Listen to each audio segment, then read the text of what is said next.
Good morning po sa inyong lahat mga kapatid. Ako po si JDB, ang inyong abang lingkod. Grabe ho, sabi rito sa balita. Panibagong bayaran daw po dyan sa EDSA, nahuli kam. Ito, payment of 200 pesos for every protesters instead of 500 pesos at EDSA Shrine. Ayan nga po yung nakaraan, di ba? Oh, yung mga hindi na raw magawa na pagtanggol si Sara, nako, nagbayad na lang. Nagpabayad na lang. Lang yan naman talaga. Pero tama lang ho yan. Dalo kayo ng dalo ng rally, laki nahihita. 'Di ba? Kahit na sabihin yung mahal niyo si Sarah, iba pa rin yung pag-uwi niyo ng bahay, hindi po kumakalaman sikmura ninyo. Oh, at again, mamaya meron pong libreng sakay. Okay? Ito, yung video. Alright, so here we go.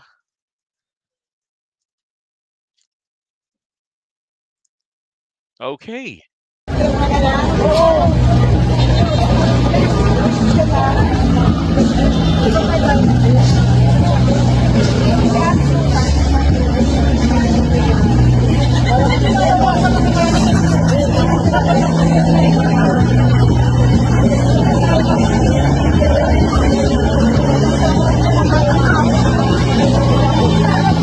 One for you.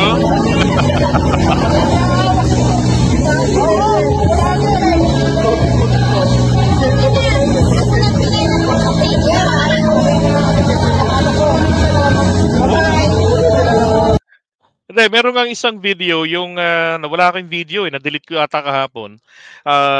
Yung may lalaki ho na nakaupo, nakakulay green na blur nila yung mukha. At ang sabi niya, sila ay inimbitahan doon, pinapunta sila doon o dinala ata sa EDSA at ang sabi sa kanila, manatili kayo diyan ng 3 araw at kayo ay may matatanggap. 'Yon, ang sabi sa kanila. Yung sa kanya naman, ang sabi nga niya, hindi naman malinaw kung ano yung matatanggap. Kawawa naman, 'di ba? Kumita yung mga political operator, yung mga recruiter diyan, no. Pero eto, panibago po ito na nahuli kam, na bayaran diyan sa EDSA. Talagang matitindi rin ano ho. Talagang lantaran. Oh. Tanong pa nga isa kanina, isang pirma na lang kayo. So kumbaga yung leader, collector.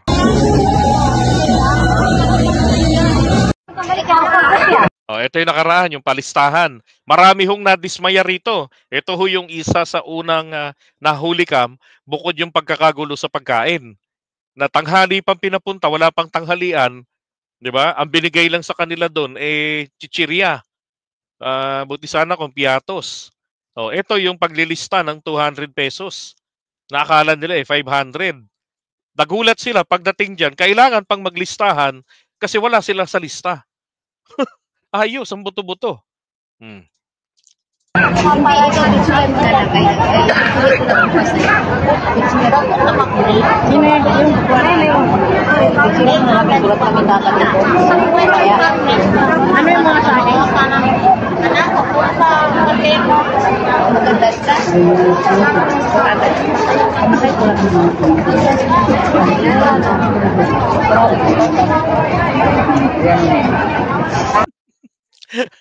Kaya nga libre sakay papuntang EDSA, bahala kayo pag-uwi. 'Di ba? Hindi malamang yan sa libreng sakay, doon na ho ang abutan niyan. 'Di ba? Doon na yung abutan niyan pamasahe. Lalo na kung yan ay may planong lumusob, di bahala na kayo. Ang daanan nyo naman sa Loton. Sasakay kayo pabalik ng Cavite. At saka, maa-avail nila, may pangpamasahe sila pang LRT. 'Di ba? Papuntang hanggang Cavite. Okay, so diyan, abangan natin kung ano yung magiging nila, itsura mamaya. Okay, sabi ni bobo ka. Alin po yung bobo ka? Sorry ano po yung bobo ka? Nako, kayo na lang magkakamukhang DDHEBs, lolokohan pa. Ganun talaga, maraming gustong kumita, 'di ba? And tunay na piatos ay si First Lady, sabi ni Sara. Yun ang sabi ni Sara. Alam niyo naman si Sara, 'di ba? Ayaw matanong, sagot lang sana sa tanong, ayaw Pag dinaan sa gulo, parang yung mga hinahawakan kong kaso sa barangay namin, sinisingil nung inutangan niya, aawayin niya yung nagpautang. Kaya ako, dalan-dala na ako magpautang kahit piso. Dahil pagka inuutangan ka, pati ikaw dala mo yung emotion, eh, awang-awa ka, eh. Oh, tapos pagka singilan na, pati ikaw dala mo rin yung emotion. Galit siya sa'yo kasi sinisingil mo siya, galit ka rin sa kanya kasi ayaw niyang magbayad, 'di ba? So parang ganyan. Oh, itinuro, 'di ba? Paano magiging alam niyo kapatid, bobo yung mga naniniwala diyan. Bobo literal ang naniniwala diyan sa sinabi ni Duday na yung si Mary Grace Piatos ay si First Lady. Bakit? Ibig bang sabihin, tignan niyo maigi ha, tutulungan ko mag-isip ng malinaw ang mga DDS. Kasi, tignan niyo ha, pati mga kamping, makinig, mga loyalista, makinig. Tignan niyo kung hindi kabaliwan tong ginagawa ni Sara Ulo. Sasabihin niya si F. Elisa yan.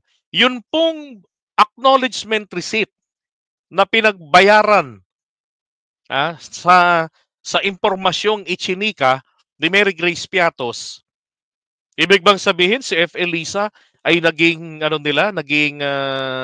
espiya nila, naging tik-tik nila o kaya sekreta nila, 'di ba? Na binayaran nila yung impormasyon. Oh. Yung nga sinasabi ko eh, ang daling magturo, ang dali ring maniwala ng mga DDS.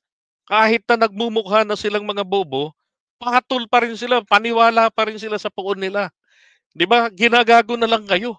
At alam niyo ho ba sa tuwing kayo'y nagpapaniwala sa kalokohan nila, gaya yung sinasabi na yan ni Duday, humahalakak lang ng tawa si Duday kasi minauto. 'Di ba? Kung tingin niyo ikinatalino niyo yan, nako, paganahin niyo na lang yung utak niyo. Then marirealize niyo, binubudol kayo ni Duday. 'Di ba? Nako si Aulager Vlogs, Madam, magandang hapon po sa inyo.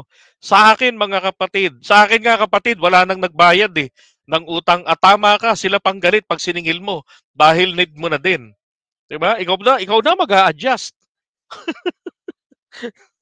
Yan, magandang araw po sa inyo. Yan, isa rin po siyang Filipina vlogger.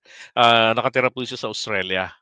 Yan, nung mga panahon po ni Tatay Digong, isa yan sa mga kachat namin palagi ni Copars Vlog. Pagkahapon, gano'n, pahinga na pagkatapos mag-vlog sa Manila Bay. Yan. Ay, nako. Alright, so buyers po muna tayo mga kapatid ha. Grabe tong mga to. Hmm.